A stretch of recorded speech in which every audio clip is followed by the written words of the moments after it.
તો વાત કરીએ અમરેલીની, તો અમરેલીને મળશે ડ વર્ગની વધુ એક નગરપાલિકા, જ્યાં ભૂપેન્દ્ર પટેલ દ્વારા લેવામાં આવ્યો છે નિર્ણય. ત્યારે નવી ધારી નગરપાલિકાની રચના માટેનો નિર્ણય કરાયો છે.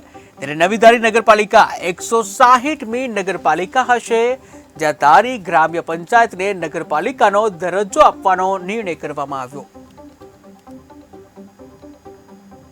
માનનીય ગુજરાત રાજ્યના મુખ્યમંત્રી ભૂપેન્દ્ર પટેલ સાહેબ જે રજૂઆતને અંતે ધારીને નગરપાલિકાનો દરજ્જો જાહેર કરેલ છે.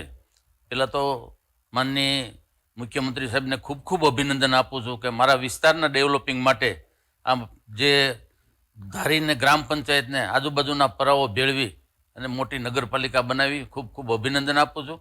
અને મારા વિસ્તારના ડેવલપિંગ માટે ધારી એક તાલુકા પ્લેસ છે, 92 ગામનો તાલુકો છે, મોટો તાલુકો છે. ત્યારે ધારી ગ્રામ પંચાયત હતી, એને નગરપાલિકા બનાવવા માટે છેલ્લા 5 વર્ષથી અમે મહેનત કરી રહ્યા હતા.